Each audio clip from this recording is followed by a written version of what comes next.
Wave 3 of the Mario Kart 8 Deluxe Booster Course Pass DLC is here, and we're here to rank all the new courses in this exciting update. We most certainly are. With this DLC just out, we're looking at each course and giving them a ranking. Right, so first we've got a course from Mario Kart Tour. It's the Berlin Byways. Now, this course, of course, set in Germany. A rather well depicted course, if you ask me. Although, to be honest, I wasn't too much of a fan of the layout. This one's not too bad, but I wouldn't really rate it too high. What do you say, Bertie?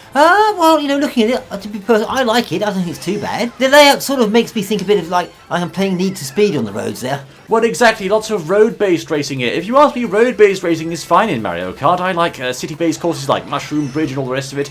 This one here, though, I can't really put it too high up on my list. Let's move on then, fellows, to the 3DS Alpine Pass. This particular course, of course, comes from Mario Kart 7 and has you racing through a rather exciting mountain range. The only trouble in my mind is that the course itself is not particularly interesting. Yes, you have a big aerial jump there, and you have a rather exciting section towards the end of the course where you race up a hill with boulders rolling down at you, but overall, aside from the music, it's not too great if you ask me. It looks a bit Diddy Kong Racing to me, that one. I think, you know... I think that's hit the nail on the head. It does have that kind of appearance, doesn't it? I think it's the way they've done the graphics as well in this particular Booster Course Pass update. They're rather cartoony, not quite as realistic, I suppose, as the base game course is. Nonetheless, though, this one is still pretty good. It's a fun course, and again, I like the music, so... Well, yes, I was just going to say that, yeah, looking at it, it's not too bad. I mean, it's fun to play. It's fun to play. What's the challenge like on this course? Well, if you haven't played it before, you might be unprepared for the bit at the end there with the rolling boulders, although I expect many Mario Kart players will have played this since, of course, it appeared on the 3DS and was seen quite often in that game. Overall, though, not the highest rated course on our list. We're giving this number 7 Number on 7 our list. for that one, right? So we move on then to number 6. Now, this is where the courses start to get good in this update pack. We've got GBA Boo Lake. Now, you'd think GBA Boo Lake wouldn't be particularly interesting. After all, it's just a ghost-themed course. But what they've cleverly done is they've added an underwater section to this course, which really makes it quite an exciting standout. Ah, yes, indeed. Now, this sort of works quite well, I think, don't you? Now, being a ghost course, it's rather short and has plenty of tight twists and turns, as you'd expect, especially being based on a GBA game. This, of course, was based on Mario Kart Super Circuit way back in the early 2000s, but they've really done a very good rendition here for the Booster Course Pass version on Switch. It just plays rather fun, if you ask me. Yes, we like the play, we like the underwater bit. It's rather fun to play, yes, indeed. A good job there, number 6 on our list. On the list. So we'll move on here to another course from Mario Kart Tour, and the first one in the pack, it's the London Loop. The London Loop. Now, of course, we like London because, of course, we come from this area. Well, yes, I know that. I'm not biased at all here, putting London higher than Berlin, old chap. Definitely not. No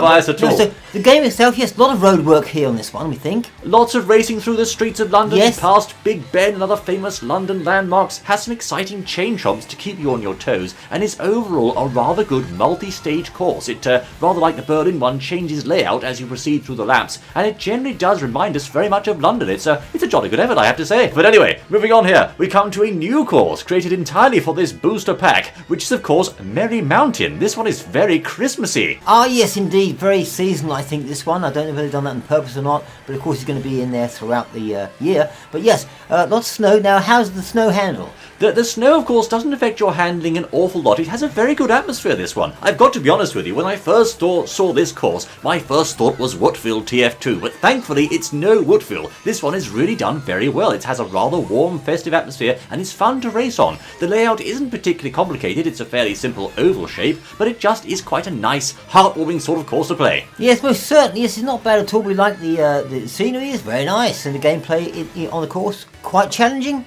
Well, I wouldn't say this one's too challenging, actually. No, it's fairly simple. It's more Moo Moo Farm than Moonview Highway, but it is a rather exciting, festive, seasonal-themed course there. Yes. Yes, indeed. So we're scoring this one at what? This is number 4. Now in bronze on our list. At third place, we come to a rather jolly well done one, which is a DS Peach Gardens. This one here is not only a well-produced rendition of the classic DS track with all the twists and turns intact, but also, on the last lap, it throws something completely new at you. They actually change the layout and make you race in reverse, which was a very welcome surprise. Yeah, I see, so that's a bit of a twist on it, isn't it? Yes, racing backwards through the gardens there, dodging the chain chomps, and of course getting home in reverse. A rather exciting twist. I have to say, this one's really been done very well.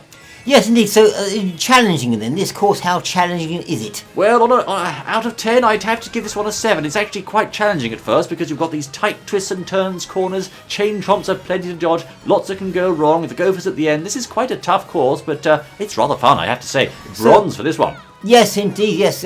Quite nice there. And the castle there, very nice. Yes, a classic Princess Peach themed course. Now we move on to the silver place medal in our list. Wii Maple Treeway. This one, of course, a classic from the Nintendo Wii Mario Kart Wii game. I have to say, I like this one a lot, Bertie. This is really good. Yes, indeed. So we're going through the trees there, very good. And of course, lots of opportunity there to come off the edge. Oh yes, you've got to be careful. Some wiggler warfare going on there in the middle. Dodge the wigglers. And of course, you can hit those piles of leaves there to occasionally pop out a mushroom to boost you along. You've got that classic bit of Mario Kart Wii style aerobatics off the blue strip there in the middle of the course. And at the end, a rather exciting jump, an aerial segment that takes you back to the finish. Got a sort of, I do have a sort of Donkey Kong feel about this course, I like. Fair point there with all the trees going on. Yes, I can quite see that, old chap. Indeed, quite a good point. So, in my opinion, this deserves the silver medal in our list of the offerings from this course pack. And now, of course, we come to the first place, which, of course, it had to be for me, undoubtedly, in pole position here, 3DS Rainbow Road. I was really excited when this appeared on the screen, a remake of one of the better Rainbow Roads from the series, and it does a great job on the very good music from that course as well. It really is a classic Rainbow Road. Yes, these chaps know what they're doing by bringing such a popular Rainbow Road into the main game in Mario Kart 8, and it's rather good fun, I think, to play, is it not? It is a challenging Rainbow Road. You have to stay on your toes, lots of twists and turns. It's certainly a relatively tough Rainbow Road, not as tough as some in the series, but certainly it's up there in terms of difficulty. They've done a nice job with the graphics. Again, the music is really good. Unfortunately, like the 3DS version, the main theme, the Rainbow Road theme, does get cut off when you go to the moon area of the course, just like in the 3DS, but they do a very good job by bringing back, albeit at a faster pace, on the final lap section, which is just after that. So you get to hear that great Rainbow Road theme sped up there, and just a real treat for the ears as well as for the eyes on this very visually pleasing course. Most certainly, yes. So we're ranking this one number 1 of these 8. And in terms of challenging, in terms of playing the courses, yes, would you also say that's at number 1 as well of these 8? A very good question. I think this is definitely up there in terms of difficulty. Yes, plenty of chances to go off the edge. I'd have to say possibly the toughest one. GBA Boo Lake is pretty tricky as well, but yes, I think this one probably takes pole position in terms of difficulty too. Yes, I'm just looking at the gameplay here, and I think of the other 7 we've seen, this most certainly is the hardest one to negotiate there, and the skills needed in staying on the course are perhaps more extreme than the other courses, maybe. You may be right there, Bertie. I have to say, for me, this is definitely my personal favourite, though I just love Rainbow Road, and this is a great one. So there you are, ladies and gentlemen, our rankings of the Mario Kart 8 Booster Course Pass DLC Wave 3 offerings. That's quite a mouthful, isn't it? That is. My word. Well, let us know what you think in the comments there, fellows. Which ones do you rank where? Do you agree with our opinions? Do you think that some courses should be higher or lower? But this has indeed been GameChap and Bertie and Daisy, I suppose, bringing you an interesting look at the latest Mario Kart update. We'll be back soon with more exciting content, so stay tuned and we'll see you then, I say. Oh, yes. Until then.